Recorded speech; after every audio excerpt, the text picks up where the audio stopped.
Oke, oke, em, halo Bincang, Assalamualaikum warahmatullahi wabarakatuh. Halo teman-teman, balik lagi ke Instagram Takeover dari bincang.id. Oke, kita tunggu mungkin 1 menit. Kita tunggu teman-teman yang lain mungkin yang mau masuk ke Instagram Takeover ini di series 2 Instagram Takeover-nya Bincang. Kita tunggu 1 menit dulu ya. Siapa tahu masih ada teman-teman yang lain yang mau join buat nonton di sini. Dan teman-teman yang udah ada nih di dalam room mungkin bisa untuk di dalam live ini maksudnya udah bisa panggil teman-temannya buat join sama kita di Instagram Takeover ini. Halo Idrus.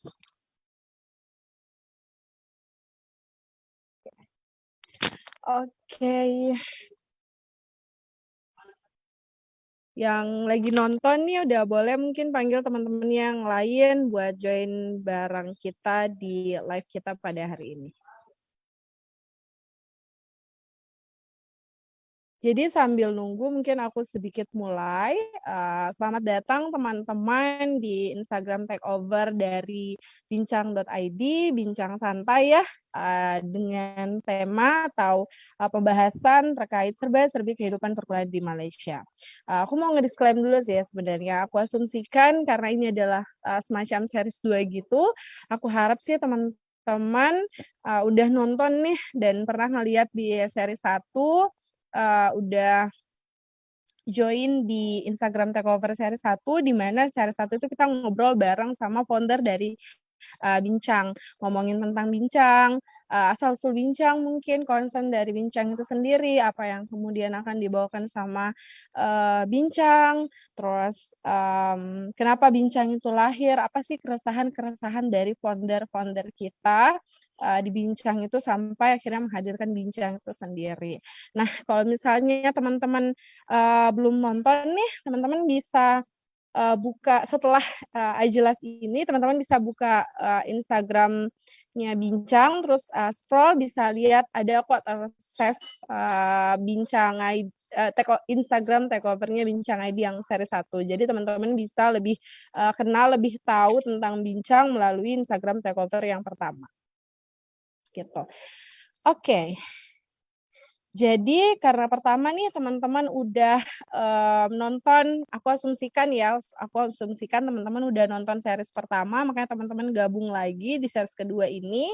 Jadi di series pertama mungkin teman-teman udah tahu nih, oh ternyata Bincang akan membahas terkait ini, terkait itu. Concernnya Bincang terkait ini dan terkait itu. Nah, untuk di series kedua ini, di Instagram Takeover series kedua ini, Bincang akan sesuai dengan janjinya Bincang bakalan ngebawain sesuatu yang bisa mungkin menjadi referensi teman-teman untuk melanjutkan ke pendidikan selanjutnya. Nah, biasanya nih orang-orang melanjutkan ke jenjang pendidikan tuh kadang mikir gimana ya masa-masa perkuliahan tuh kayak gimana sih, suasana atau vibes dari perkuliahan tuh seperti apa sih, baik dalam negeri atau luar negeri, apa sih bedanya gitu antara sekolah dan kampus, apa sih bedanya antara kuliah di luar negeri sama dalam negeri. Nah, pada kesempatan hari ini di Instagram Takeover kedua ini sesuai dengan judulnya Serba-serbi Kehidupan di Malaysia, Bincang menyediain teman ruang untuk tahu apa aja sih perbedaan misal setelah sekolah terus ke perguruan tinggi gitu. Terlebih fokus yang kita hari ini adalah vibes kita kuliah di luar negeri. Nah, yang diangkat di sini adalah di Malaysia. Di Instagram Takeover kali ini kita ngundang salah satu orang hebat yang memilih untuk melanjutkan pendidikannya ke perguruan tinggi di luar negeri, dan melalui Instagram Takeover kali ini kita harap nih teman-teman bisa ada kebayang, oh ternyata seperti ini perkuliahan, terlebih oh ternyata seperti ini ya perkuliahan di luar negeri, apa sih yang harus dipersiapkan, apa yang bisa menjadi variabel-variabel teman-teman dalam memutuskan hal tersebut gitu. Siapa tahu dari sharing session pemateri Fasil atau ya speakers kita pada hari ini, teman-teman bisa mungkin tiba-tiba terbesit di hatinya teman-teman, oh aku harus mempersiapkan diri untuk ke universitas di luar negeri yang ini yang itu misal, atau mungkin mau satu universitas sama speakers kita gitu. Udah ada apa ya namanya? Udah ada koneksinya nih buat tahu lebih banyak tentang universitas yang bakalan kita bahas ini bareng speakers kita hari ini.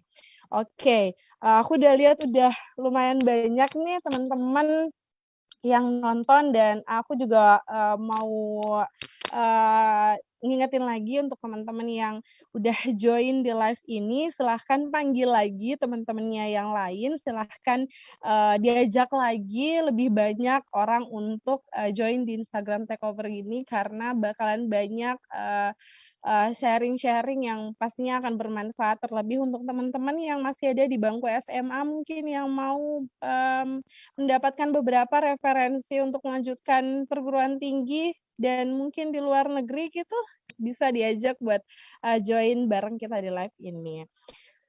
Oke. Aku udah panjang banget kayaknya basa-basinya, dan aku rasa teman-teman udah nggak sabar, siapa sih orangnya gitu. Cuman baru lihat di pamfletnya aja udah cantik banget. Udah nggak sabar nih mau ngedenger sharing session dari orang hebat ini, orang cantik ini yang fotonya sudah terpampang di pamfletnya kita. Pasti teman-teman udah nggak sabar. Apalagi kita ngomongin tentang perkuliahan di luar negeri, ya nggak sih? Gitu. Udah keren banget gitu. Oke, jadi di serba-serbi kehidupan perkuliahan di Malaysia, series 2 dari Instagram Takeover Bincang ID, kita kedatangan Kak Karisma Algisya dari University Utara Malaysia. Maybe mungkin penyebutan aku salah, tapi mari kita mendengarkan penyebutan yang benar dari speakers kita. Halo Kak Karisma. Halo Kak Kartika, waduh, first and foremost luar biasa sekali dan terima kasih sekali atas perkenalannya dan pembukaannya ya, sangat luar biasa sekali dan cantik sekali ya Kak Kartika pada sore hari ini ya. Ini karena aku udah bilangin cantik duluan kali ya, jadi Enggak dong, dengan emang cute dong, terpaksa cute. gitu. Dari hati yang paling dalam Oke. kok itu. Oke, sekali lagi halo Kak Karisma Gisha. Halo Kak Kartika, bagaimana Oke. kabar hari ini? Aku diduluin guys dari speakersnya. Aku alhamdulillah baik. Gimana nih untuk speakers kita hari ini Kak Karisma? Alhamdulillah, Gimana kabarku juga kabarnya? baik hari. Oke, Kak Karisma mungkin bisa diucapkan ulang kampusnya dengan benar. Siapa tahu tadi aku salah. Oke, baik-baik. Halo, selamat sore teman-teman semua. Perkenalkan, namaku Karisma Fitriani Algisha. Biasa dipanggil Karisma. Saat ini mahasiswi semester akhir, semester 7, jurusan Hubungan Internasional di University Utara Malaysia. University Utara Malaysia. Oke, University Utara Malaysia. Oke, Malaysia, keren. yes. Oke, kalau gitu teman-teman udah ada speakers kita nih hari ini, dan mari kita berkenalan lebih jauh bareng speakers kita sebelum speakers kita sharing session bareng sama kita. Nah, mungkin bisa dilanjut, ada nggak sih yang mau diperkenalin lagi lebih jauh dari Kak Karisma sebelum mungkin teman-teman ngedenger sharing session dari Kak Karisma? Apa sih yang perlu teman-teman ketahui dari Kak Karisma? Mungkin silakan diperkenalkan dirinya lebih lengkap sedikit. Well, saat ini aku sedang internship internship di salah satu platform education di Indonesia. It's called simulasiku.id, dan aku juga founder dari salah satu social organization di Indonesia. It's called Youth Bring Changes. So ya, jadi teman-teman, pada hari ini kan kita kan bincang-bincang seputar perkuliahan di luar negeri ya. di Malaysia terutama kan. Tapi kebetulan adikku juga kuliah di Turki nih. Jadi kalau mungkin kalian ada yang ingin menanyakan juga sedikit, boleh aku bisa bantu juga. Pokoknya any question regarding study abroad, you may ask any question and inshallah I'll try my best to help you guys to to to answer the question. That's all I Oke, think. jadi Oke, thank you untuk perkenalannya Kak Karisma. Nah, jadi Kak Karisma ini bakalan sharing session nih sama teman-teman gimana sih perkuliahan di luar negeri gitu, terutama yang Kak Karisma rasain sebelum dan setelah masuk di University Utara Malaysia. Nah, mungkin tadi kita udah perkenalan nih sama Kak Karisma dan teman-teman udah tahu nih, Kak Karisma ini kuliah di negara lain, negara tetangga kita, Malaysia gitu. Nah, jika boleh diceritakan nih Kak Karisma, gimana sih ceritanya sampai akhirnya Kak Karisma nih memutuskan untuk kemudian kuliah di Malaysia? Lebih spesifiknya ya memilih University Utara Malaysia ini sebagai tempat Kak Karisma melanjutkan pendidikannya di perguruan tinggi negeri. Kenapa sih nggak di dalam negeri aja? Kenapa akhirnya memilih untuk ke luar negeri dan kenapa Malaysia dan kenapa University Utara Malaysia? Silakan Kak Karisma. Oke, terima kasih Kak Kartika. Well, actually it was a very very long story ya. Sebenarnya gini, since I was in high school, aku dari kelas 10 nih, benar-benar dari kelas 10 aku memang sudah suka hunting scholarships, hunting study abroad di kedutaan maupun di website scholarships melalui internet ya. Dari dulu sama mamaku sama temanku suka datang ke kedutaan. Karena memang um, I have my own reasons, I have my own reasons. Why do I really want to study abroad? Because, by that we could meet, a lot of people from different countries, different background, and then, yeah, basically gaining something experience that I've never had before gitu lah. Nah, awal mulanya sebenarnya aku memang, sebenarnya memang pinginnya di Europe ya, di Europe. Dan memang mungkin belum rezeki ya, mungkin di kemudian hari ya, insya Allah ya. Jadi waktu itu gini, aku datang ke kedutaan ada Jepang, terus kedutaan Belanda, kedutaan Prancis dan sebagainya. Pada akhirnya waktu itu aku dan mamaku, kami datang ke kedutaan Malaysia. Memang waktu itu sedang ada education fair lah, some kind of bazaar education fair. Nah, di situ kami bertemu dengan one of the education counselor pendidikan di Malaysia, and then beliau memperkenalkan nih seperti ini kuliah di Malaysia, apa namanya, walaupun kita sama serumpun ya, tetapi the standard the education system is quite different, and then di situ sebenarnya waktu itu ada pilihan sih, ada beberapa pilihan, ada University Putra Malaysia, ada University of Malaya, ada University Tun Razak, juga ada JUM. Tapi kenapa aku memutuskan untuk berkuliah di JUM, memutuskan jatuh hati kepada JUM karena I have my own reasons as well. Yang pertama, I do really in love with the facilities that the university provides. Oke, di kampus aku itu kita ada go-kart loh teman-teman. Go-kart, bom-bom kart gitu, bukan bom-bom, ada go-kart, memang go-kart, sirkuit go-kart, ada go-kart. Yang kedua ada pacuan kuda, dan yang ketiga ada golfnya sendiri. Memang kami punya lapangan golf itu, ada swimming pool, bahkan ada mallnya sendiri di dalam kampus loh teman-teman. Ada mall, ada varsity malls, dan di dalam mallnya sendiri itu ada time zone-nya. Jadi memang aku sangat tertarik dengan apa ya, dengan fasilitas-fasilitas yang ditawarkan oleh universitasnya. Juga environment itu sangat mendukung. Karena memang kampus aku itu kan ada di dalam hutan ya, tapi bukan hutan yang belantara seperti itu, bukan. Memang ada di tengah hutan. Jadi apa ya? Disitulah membuat apa ya? Environment-nya itu untuk belajar tuh sangat mendukung gitu loh, udaranya masih fresh. Juga apapun yang kita perlukan itu ada dalam kampus. Jadi kita nggak perlu keluar kampus. Misalkan mau beli kebutuhan untuk sandang pangan, kita nggak perlu keluar kampus. Jadi memang semuanya di-provide dalam kampus. Dan yang ketiga, University Utara Malaysia itu rankingnya tuh memang top kan, best campus in Malaysia. Well, di tahun ini sendiri itu UUM itu di tahun 2001 sudah ranking 251 sampai 300 di dunia, rankingnya di dunia. Dan di Malaysia-nya sendiri itu sudah top fourth rank, universitas terbaik 4 di Malaysia. So that's why the reason that I choose to study in UUM. That's all, Kak. Oke, keren ya, keren banget alasannya, alasan yang benar-benar diangkat dari akar permasalahan apa sih yang dibutuhin sama Kak Karisma dan apa yang kemudian ditawarkan sama university ini.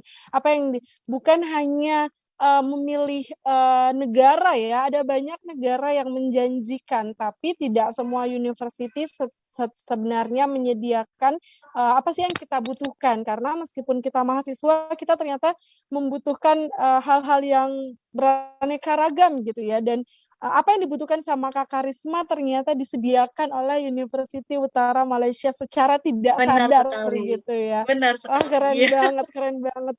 Ini apa ya, kalau misalnya kita belajar teori pengambilan keputusan, ini adalah pengambilan keputusan yang kayaknya keren banget gitu, karena emang dari akarnya ya nggak sih? Iya, Dan benar-benar. kalau boleh tahu sekarang Kak Karisma mungkin sebutannya semester ya? Semester berapa sih nih sekarang? Semester 7, semester akhir. Udah Di jurusan semester aku 7 ya? semester 7 akhir. Oke, semester 7 dengan alasan seperti itu, ada tuh yang biasanya orang masuk kuliah yang ngerasa, kayak aku salah jurusan, salah universitas. Kayaknya Kak Karisma nggak pernah ngelewatin hal itu, ya nggak sih?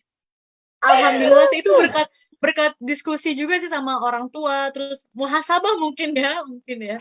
A lot Keren, of keren, keren. pertimbangan. Oke, berarti emang mencari dulu ya apa nih yang kemudian dibutuhin sama teman-teman, apa yang kemudian disediakan dengan negara itu maupun di negara kita sendiri, khususnya di universitas itu. Nah, tadi Kak Karisma di penjelasannya nih setelah menjelaskan juga tentang perkenalan dirinya, aktif di berbagai organisasi, di berbagai komunitas dan di berbagai concern ya, kayaknya di berbagai fokus gitu yang berbeda-beda.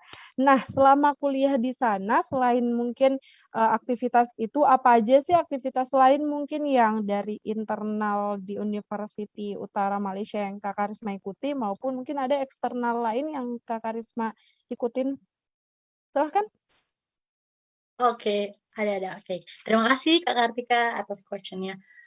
Well, ini sih mindset aku sebagai student ya. Sebisa mungkin um, aku harus gaining a lot of experiences, a lot of positive experiences that I could get during during my study time. Well, bisa dibilang sih sebenarnya um, back in campus sebelum online ya, tapi uh, online juga agak padat juga sih, tapi maksudnya lebih padat lagi sebelum online karena jujur back in campus I had part time, aku ada kelas, aku ada organizations, aku ada events juga. Um, Oke, tapi organisasi yang aku geluti itu sebelumnya di kampus itu sebenarnya ada beberapa yang lumayan ya. Yang pertama itu aku back in my first semester itu aku ada join UNESCO. Well, UNESCO is actually seperti kanakannya United Nations lah ya. Mereka memang berfokus di bidang cultural, di bidang heritage, di bidang pendidikan. Well, I could say that UNESCO is one of the most diverse organizations in UUM ya, karena um, hampir semua students dari berbagai negara yang berbeda itu join UNESCO. Karena um, di situ tuh dalam organisasi itu bisa terlihat apa namanya cultural yang berbeda, terus apa ya, different people from different backgrounds. Jadi aku said that is one of the most diverse organizations in UUM. Dan yang kedua aku join UUM UN atau UUM Model United Nations. Mungkin ini ya organisasinya anak HI banget ya, atau enggak anak hukum gitu. Siapa sih anak HI atau anak hukum yang nggak tahu Model United Nations ya kan? Model United Nations is actually apa ya, organization, club yang mengencourage kita untuk how to deliver our speech properly, how to do problem solving, and then how to do how to be you know bagaimana cara berdiplomasi dengan baik, and then how to negotiate well. So basically, you UUM, Model United Nations is um, sangat organisasi yang sangat-sangat berdiplomat gitu loh. Jadi di situ kita benar-benar critical thinking kita benar-benar diasah. Dan yang ketiga itu aku join ISS atau International Student Society. Well, it's actually seperti BEM. BEM-nya anak internasional lah gitu, badan eksekutif mahasiswanya tapi untuk anak internasional. Jadi this is also one of the most diverse organizations as well in the UM, karena anak internasional rata-rata mereka join itu. So that those are the internal experiences or the internal things that I had.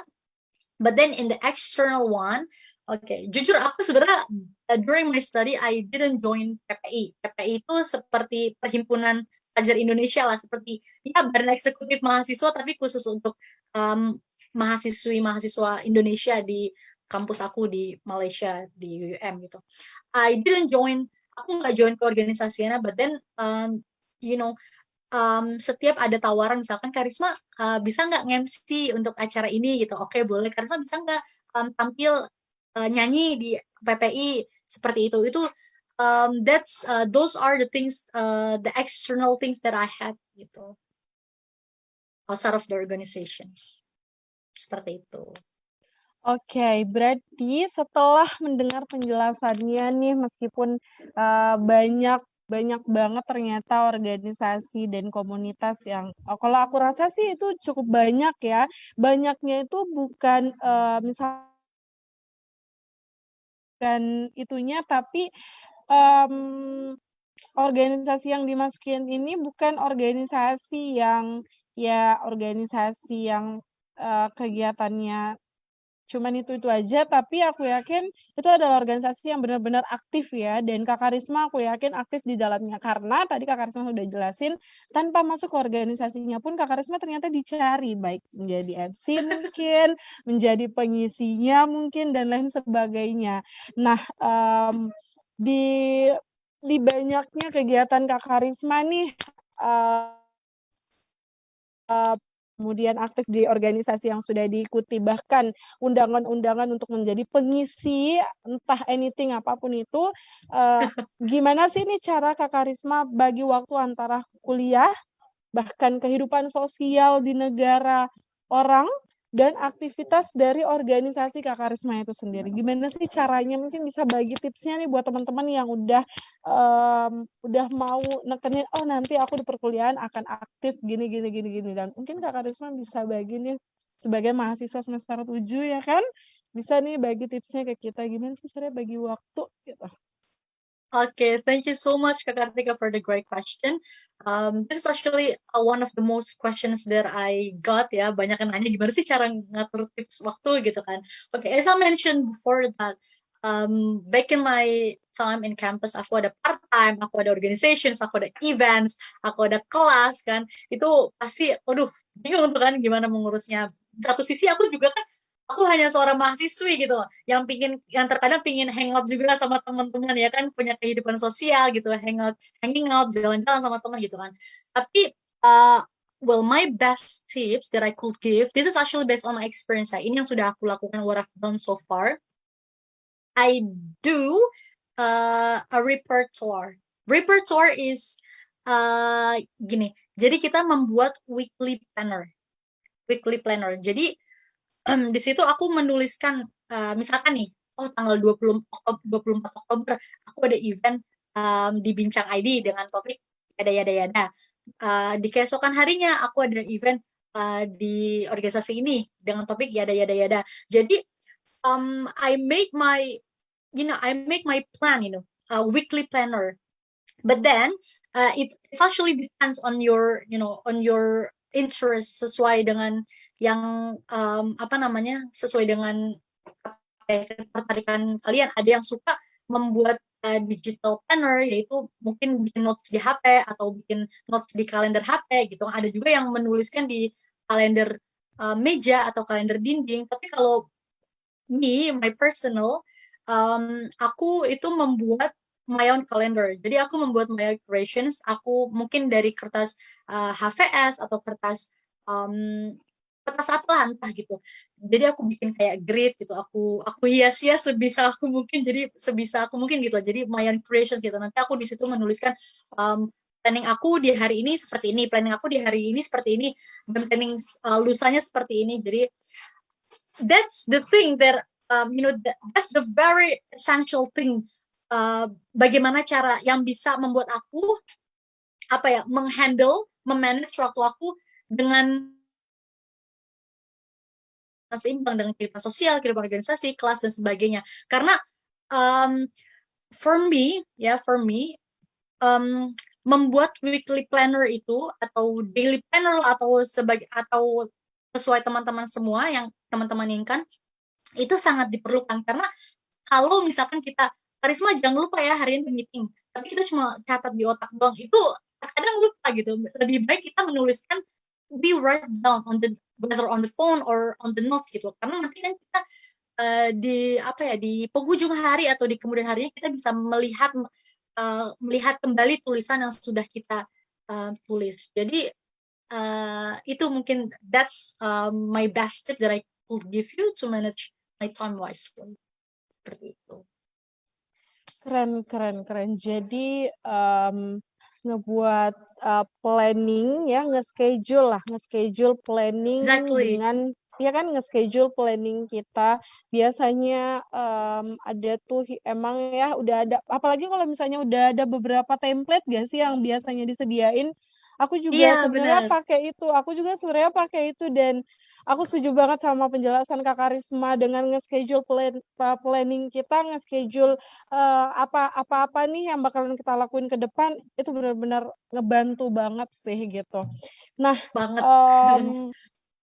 apalagi kalau misalnya di jurnal planner itu kan biasanya udah ada template ya nggak sih Kak Karisma? Udah banyak banget yang bisa teman-teman gunain, yang bisa teman-teman manfaatin, dan itu aku setuju Iya, banget benar. sama Di Kak Shopee Karisma. juga banyak teman-teman di Shopee. Tapi kalau aku sendiri, aku lebih milih membuat creation aku sendiri gitu loh. Tapi teman-teman Oh bisa iya kok ya. beli jurnal gitu di Shopee. Itu kan banyak di toko buku gitu kan.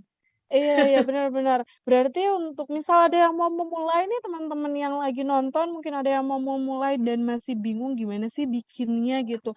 Coba cari aja itu yang kayak Kak Karisma bilang, bisa cari di Shopee, mungkin beli gitu, atau bisa ambil template-nya ya nggak sih, di Google tuh banyak banget. Dan mungkin kalau misalnya teman-teman udah terbiasa dan ngerasa, oh ya aku butuh ini, teman-teman bisa ngikutin caranya Kak Karisma.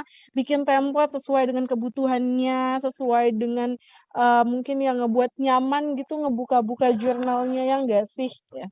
Iya, benar banget. Oke, itu dia tuh sharing session dari internalnya Kak Karisma sendiri. Nah, sekarang mungkin aku mau nanya-nanya terkait lebih ke lingkungan lingkungan kampusnya kali ya, karena kan kita emang fokus untuk bicara tentang serba-serbi perkuliahan di luar negeri gitu di kampusnya Kak Karisma. Nah, yang pertama mungkin pertanyaannya nih, setelah menjalani, kalau 7 semester itu 3 tahun lebih gak sih? 3 tahun setengah ya? 3 tahun setengah, ya benar. Iya benar.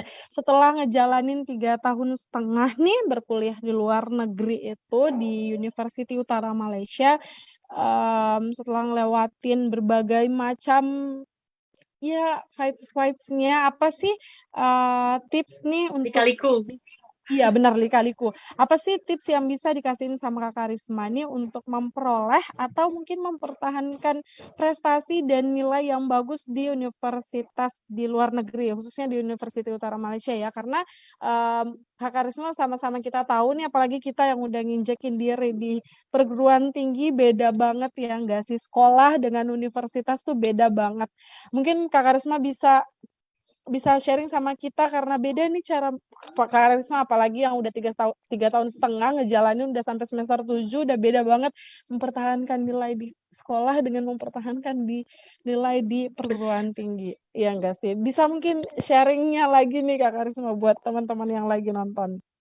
Oke, mungkin, kalau di sekolah tuh enaknya misalkan kita nggak ngerjain mungkin ini yang paling enak nih di sekolah, kita nggak ngerjain PR, tapi nanti gurunya yang ngejar-ngejar kita, misalkan, "Karisma, PR kamu mana nih minggu lalu belum dikumpulin," gitu kan. Tapi kalau di kuliah tuh nggak bakalan kayak gitu, itu bener-bener, sendiri, bener-bener sendiri. Kalau kita nggak ngerjain tugas ya dosen ya udah bodo amat gitu kan. Tapi kalau di sekolah kan misalkan itu kayak, "Mana nih PR-nya minggu lalu?" Pasti bakalan diingetin kan. Tapi kalau di kuliah kan nggak bakalan gitu ya.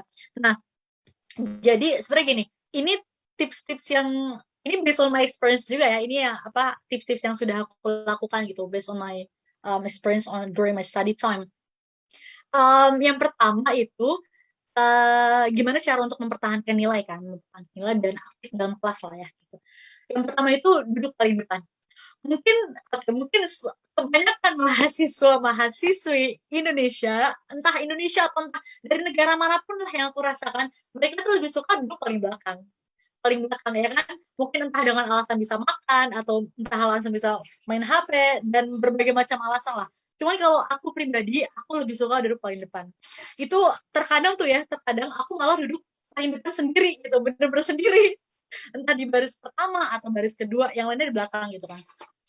Itu karena aku merasa duduk paling depan itu aku bisa menyerap ilmunya lebih banyak, lebih baik gitu loh, lebih fokus, terus ngelihat slides-nya juga lebih jelas gitu loh. Jadi ilmu yang diserap tuh lebih mantap gitu loh kalau menurut aku. Ini sih sugesti aku sendiri ya, karena itu yang sudah aku jalani selama ini. Nah, yang kedua itu bertanya di kelas. Itu sangat-sangat penting bertanya di kelas. Entah misalkan kalian sudah tahu jawabannya nih ya, tapi nggak apa-apa tanyain aja ke dosen, karena kasarannya kan kayak seeking attention lah biar notice sama dosen kan. Jadi dosennya bisa mikir, oh ini anak aktif nih, ini anak apa namanya mau berpartisipasi dalam pengajaran nih. Jadi kan mungkin ada nilai tambahan gitu kan. Itu tips yang kedua tuh. Nah, yang ketiga itu membuat catatan. Um, apa ya? Membuat catatan. Jadi aku tuh mungkin adalah beberapa mahasiswa-mahasiswa yang ke kelas itu nggak bawa buku, jadi kayak cuma bawa diri sama tas, pulpen satu tapi nggak bawa buku gitu kan. Tapi buku tuh sangat penting, pokoknya notes itu sangat penting untuk catat-catat di kelas. Misalkan dosen sedang menerangkan gitu kan, misalkan ada poin yang penting kita catat atau enggak. Yang aku lakukan tuh terkadang seperti ini. Di kampus aku itu ada online learning, jadi di mana dosen itu mengupload materi-materi atau slides yang akan dibahas di kemudian hari atau di minggu depannya itu dalam online learning, dan itu biasanya aku print out. Aku print out. Nah, sebelum kelas aku baca-baca sedikit materi yang akan dibahas. Nanti di dalam kelasnya itu aku keluarkan slides-nya terus aku tulis. Jadi sebagai notes gitu loh, sebagai notes tambahan. Nah, itu poin yang ketiga ya. Nah, yang keempat, never ever skip classes. Jangan pernah bolos kelas deh. Pokoknya jangan pernah bolos kelas.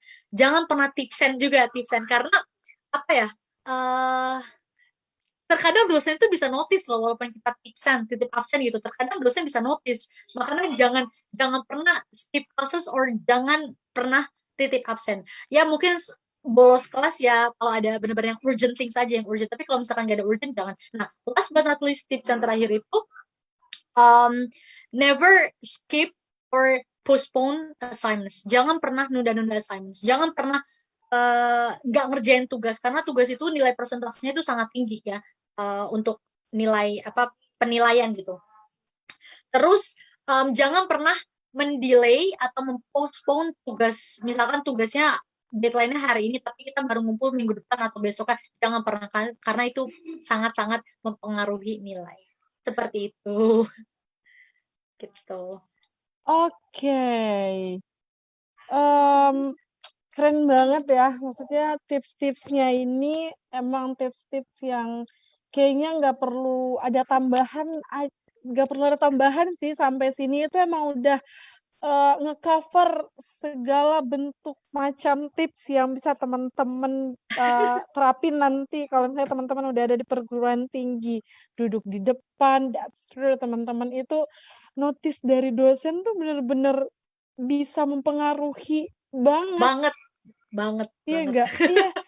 Maksudnya gini loh, bukan caper gitu kan ya, bukan cari perhatian ya kan. Kita menunjukkan bahwa emang kita dosen kalau ketika ketika kita aktif kayak gitu yang dijelasin sama Kak Karisma, nanya meskipun kita tahu jawabannya, duduk di depan, ngebuat notes, nyatet hal-hal penting yang bisa ngebuat kita biasanya ada dosen yang minta coba di-review dulu dan ketika kita nge-review itu kita ditambah di notice ya enggak sih? Iya, bener Hal-hal banget. iya nggak? Iya bener banget teman-teman itu kalau kalau kalau teman-teman masih inget nih apa yang dibilang sama Kak Karisma tadi silakan dicatat tips-tipsnya itu udah top marko top banget. Nah, em, udah banyak banget nih yang di-sharing sama Kak Karisma dan sebenarnya udah ada orang yang dari awal tuh udah nge-DM aku. Dia tuh udah nitip pertanyaan, udah nitip question ke aku ya untuk ditanyain sama Kak Karisma nih.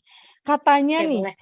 setelah menjalani kuliah yang sudah dijalani selama ini nih, bener gak sih ketika kan Kak Karisma tadi menjelaskan tentang keaktifan ya, keaktifan kita dari berbagai macam aspek gitu di kelas. Benar. Bener gak sih kalau keaktifan kita itu baik yang tadi Kak Karisma jelaskan aktif di berbagai organisasi itu dia bisa mempengaruhi nggak sih nilai kita atau IPK kita ketika kita aktif di luar kelas gitu di organisasi. Nah, sama bener gak sih kalau aktif kita di kelas itu akan mempengaruhi IPK kita juga ke depannya gitu. Karena kan akhir dari semester itu kan yang keluar adalah IPK gitu. Gimana sih keaktifan antara organisasi dan keaktifan di kelas itu mempengaruhi IPK kita nanti di akhirnya gitu? Oke, mungkin sebenarnya gini, uh, kalau gini, ini tuh kembali lagi sepintar-pintarnya kita dalam memanage everything, memanage studi kita, memanage organization kita. Tapi gini, sebenarnya kembali lagi sebagai student, prioritas utama kita itu yaitu belajar. Nah, organisasi dan experience itu nomor 2. Kembali lagi, pokoknya nomor 1 itu belajar. Tetapi kalau teman-teman tidak bisa menghandle, memanage kegiatan kalian, kegiatan perkuliahan, kegiatan organisasi, kegiatan events, itu pasti akan sangat berpengaruh dengan IPK kita yang tadinya misalkan sebelum organisasi IPK kita bagus, setelah organisasi karena kita nggak bisa menghandle-nya jadi turun gitu. Nah, maka dari itu kembali lagi pokoknya sebisa mungkin sepintar-pintar kalian mungkin kalian harus memanage waktu kalian um, sebaik mungkin gitu, yaitu dengan membuat weekly planner gitu, membuat schedule, jadi kan kalian tahu ya kegiatan kalian yang akan kalian lakukan itu apa saja. Nah, terus mungkin banyak ya teman-teman yang bertanya, lebih penting IPK sih gitu kan, ya kan? Nah, well, gimana? In my side, dua-duanya itu sangat penting. Dua-duanya sangat penting. Kenapa? Karena ini kan kita orientasinya kan setelah lulus ya untuk bekerja kan, ya kan untuk bekerja.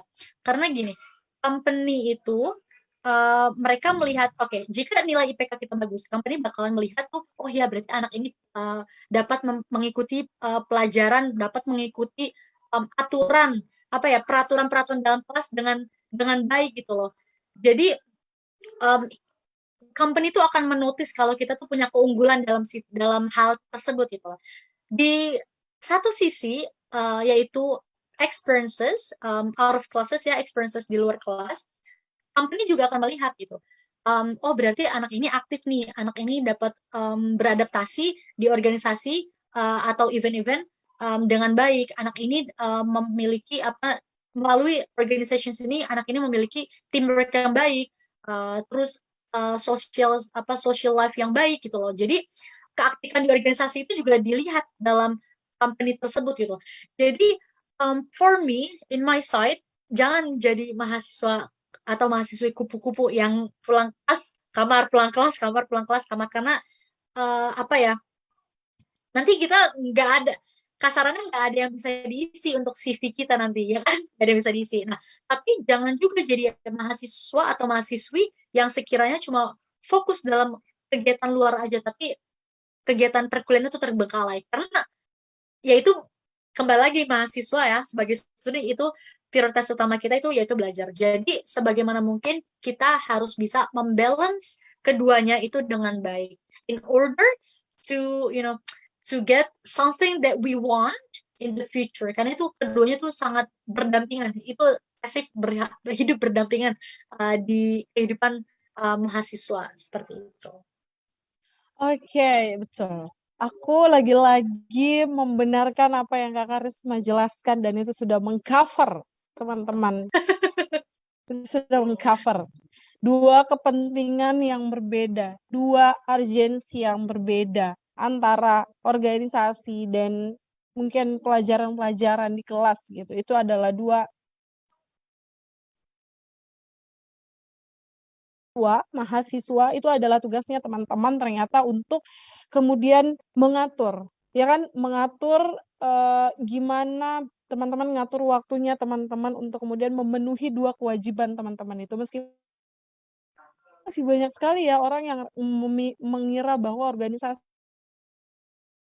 benar opsional, padahal seperti yang Kak Karis menjelaskan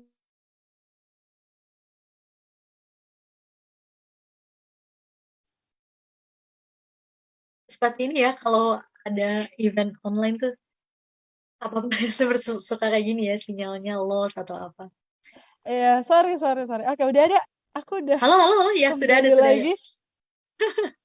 Oke, iya, jadi seperti yang Kak Karisma jelaskan ya, teman-teman harus bisa sedemikian rupa untuk membagi waktu dengan baik, dengan tips yang tadi udah dijelaskan sama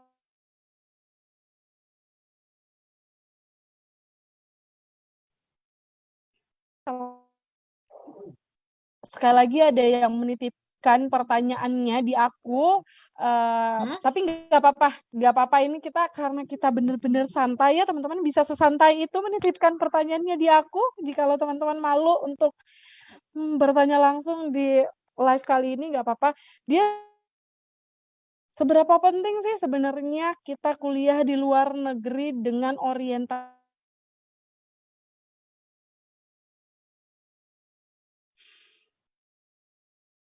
Maaf ya teman-teman membangun ya. koneksi tidak hanya tetapi juga ke mahasiswa internasional. Jadi seberapa penting sih untuk kuliah di luar negeri tapi orientasinya itu membangun koneksi bukan hanya ke mahasiswa Indonesia tapi mahasiswa di luar negeri juga. Silakan Kak Karisma. Oke, good question, a very very good question. Oke, first and foremost ya. Ini aku bukannya apa-apa ya, cuman ini menurut pendapat aku ya, mahasiswa-mahasiswi yang berkuliah di luar negeri itu mereka sudah at least one step ahead dari mahasiswa yang berkuliah di Universitas Nasional atau dalam negeri. Karena gimana ya? Dengan berkuliah di luar negeri itu kita dapat apa ya? Mendapatkan sesuatu experience yang tidak kita dapatkan dalam berkuliah di dalam negeri, yaitu yang pertama itu koneksi ya, karena ini kan tentang koneksi kan. Koneksi yang pertama itu koneksi. Koneksi itu apa ya, sangat penting gitu, build relations itu sangat penting untuk kehidupan sosial kita pun untuk kehidupan kita di pekerjaan nanti gitu. Jadi keunggulan gitu, pertama keunggulan yang kita dapatkan itu dengan berkuliah di luar negeri itu, yang pertama koneksi, yang kedua itu kita dapat mempelajari suatu budaya yang berbeda dari budaya kita. Kasarannya ya, Malaysia kan memang masih satu rumpun kan sama Indonesia kan. Cuman kan ada beberapa atau banyak hal yang tidak kita ketahui kalau ternyata kita tuh sebenarnya agak beda gitu loh. Nah, dari makanan pun kita agak berbeda juga rasanya. Mungkin yang di Indonesia lebih ke pedes-pedes gitu kan. Tapi kan kalau di Malaysia kan pedesnya itu nggak terlalu pedes gitu lah. Ya biasa lah lidah Indonesia kan kalau pedesnya kurang nampol kan kurang oke gitu ya. Contohnya seperti itulah, seperti dasarnya. Nah, jadi keunggulan lainnya itu yang bisa kita dapatkan itu kita bisa bertukar culture. Kita bertukar culture atau budaya, terus bertemu dengan orang-orang from different culture, different backgrounds, different countries. Jadi itu bisa apa ya? Bisa membuat kita lebih open minded gitu loh, mindset kita lebih kebuka gitu. Contohnya nih ya, seperti di Indonesia nih ya, um, orang kita kan itu sangat susah untuk bilang no kan, walaupun walaupun misalkan jawabannya itu nggak sesuai sama kita kan, tapi di luar negeri tuh enggak.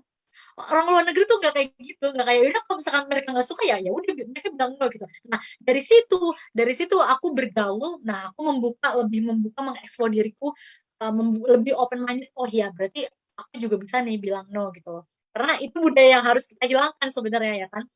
Nah, kembali lagi untuk orang-orang yang berkuliah di luar negeri, tetapi hanya untuk relasi aja gitu ya. Tadi seperti yang Kak Kartika tanyakan ya, hanya untuk relasi saja. Sebenarnya kalian ada miss something ya.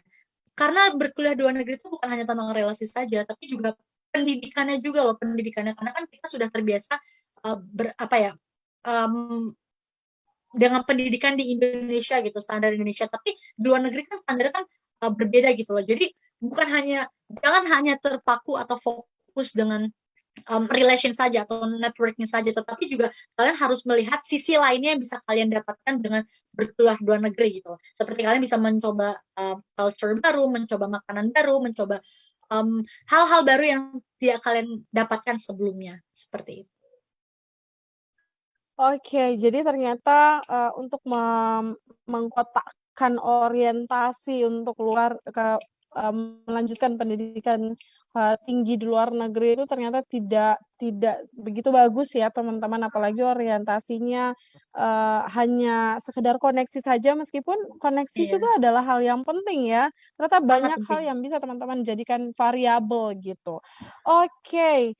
Em, dan ternyata titipan pertanyaannya sampai situ. Ternyata hanya itu saja nih yang menitipkan pertanyaan dan tidak ada teman-teman yang mau memberikan lagi pertanyaannya.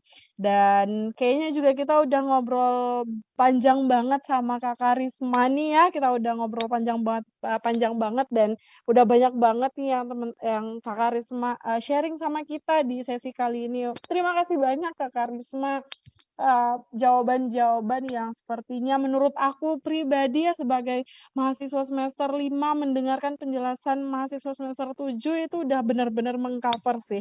Udah benar-benar mengcover, udah bisa menjadi referensi untuk teman-teman, menjadi ya variabel-variabel dalam mengambil keputusan lah gitu. Nah, mungkin yang terakhir, untuk dari Kak Karisma sendiri, mungkin ada closing statement yang bisa yang diberikan sama Kak Karisma nih setelah perbincangan kita hari ini dan melihat pertanyaan-pertanyaan yang tadi udah ditanyain sama Kak Karisma. Apa sih yang bisa menjadi closing statement dari Kak Karisma? Silakan Kak Karisma. Oke, terima kasih Kak Kartika. Well, jangan lupa ya, try your best to find a lot of positive experiences and knowledge, and then don't be hesitant to be connected with people from different colors, different countries, different backgrounds, because you'll never know.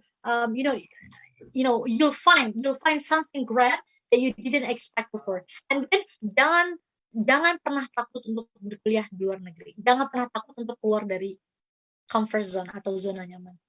Itu sih mungkin. Oke, jadi jangan takut untuk keluar dari zona nyaman. Benar apa yang dibilang sama Kak Karisma ya, bahwa memasuki dunia perkuliahan adalah salah satu dari keluar dari zona nyamannya teman-teman setelah teman-teman ada di dunia sekolah gitu. Karena yang aku pelajari ada sesuatu yang disebut dengan tesit, ada yang disebut dengan eksplisit. Tesit ini adalah sesuatu yang tidak bisa dijelaskan.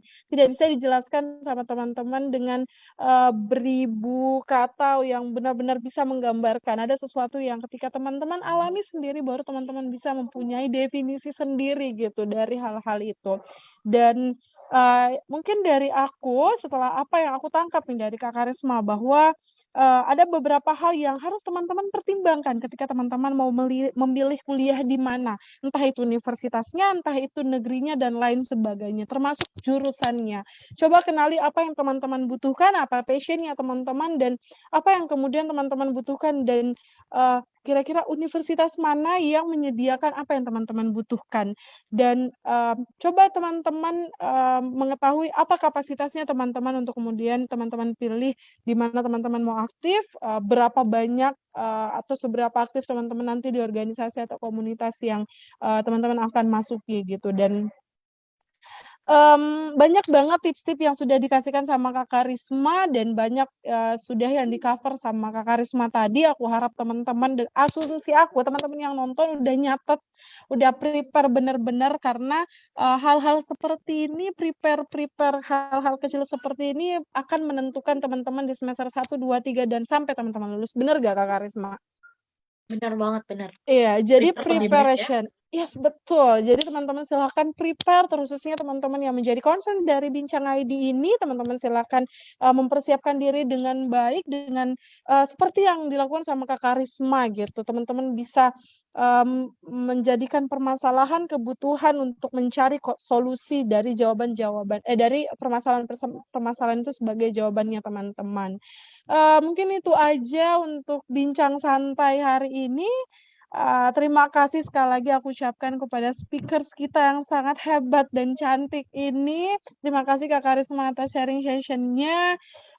Aku ucapkan banyak-banyak terima kasih mewakili teman-teman bincang udah mau nih ada di sini untuk sharing untuk teman-teman yang nonton live kita.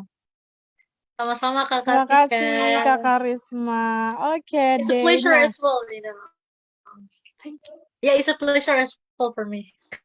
Iya, oke deh. Nah, sebelum mungkin aku tutup, aku juga mau nyampein sama teman-teman yang masih nonton, Bincang ini punya berbagai macam, apa ya, punya berbagai macam forum dan concern yang bisa dikasihin ke teman-teman, dari mulai, kelas UTBK juga yang menjadi programnya Bincang ke depan. Jadi kalau misalnya teman-teman merasa teman-teman belum daftar, kayaknya teman-teman rugi karena nonton IG live-nya aja teman-teman rugi kalau teman-teman nggak nonton. Jadi kalau teman-teman nggak ikut di kelas UTBK-nya, kayaknya teman-teman ngelewatin satu hal penting untuk persiapannya teman-teman gitu. Ada open registrasi siswa yang bisa teman-teman ikuti untuk kelas UTBK-nya bincang.id, dan masih banyak lagi program-program dari Bincang ID yang bisa mungkin menjadi apa ya, referensi dan bantuan untuk teman-teman memutuskan kemana dan di mana nanti teman-teman mau lanjut. Silakan teman-teman buka IG-nya Bincang, scroll dan pantau setiap informasi yang diberikan sama bincang.id. Nah, mungkin itu aja dari aku dan dari sharing session kita, bincang santai kita sama speakers kita, Kak Karisma. Iya, mungkin itu aja dan terima kasih teman-teman. Jangan lupa untuk terus pantau IG-nya Bincang, untuk pantau Instagram-nya Bincang, apa aja yang Bincang nanti ke depannya akan sediakan untuk teman-teman gitu, karena fokusnya Bincang adalah emang benar-benar ngasih teman-teman referensi yang bisa menjadi variabel-variabel untuk pengambilan keputusan teman-teman ke depannya gitu. Semangat untuk teman-teman yang sekarang sedang mempersiapkan diri untuk melanjutkan ke jenjang perguruan tinggi, baik di luar negeri maupun dalam negeri, karena bukan masalah sekolahnya, bukan masalah universitasnya, tapi soal apa yang teman-teman butuhkan dan apa yang disediakan sama sekolah itu. Sama universitas itu adalah hal yang penting dan aku jempol dari penjelasan Kak Karisma. Oke, mungkin itu aja untuk bincang santai kita pada hari ini. Sekali lagi terima kasih banyak Kak Karisma. Terima kasih untuk teman-teman yang sudah nonton dari tadi. Penjelasan Kak Karisma tidak akan kita sia-siakan, akan kita simpan di feed-nya bincang.id. Jadi kalau teman-teman mau share, tunggu terupload di feed dan teman-teman bisa share ke teman-teman yang teman-teman yang lain. Oke, mungkin itu aja dari aku kali ini. Sekali lagi ucapin terima kasih banyak. Sampai ketemu di program-program atau mungkin aja live bincang yang selanjutnya. Kalau gitu kita tutup dengan mengucapkan alhamdulillahirrabbilalamin. Wassalamualaikum warahmatullahi wabarakatuh. Bye bye. Terima kasih Kak Karisma.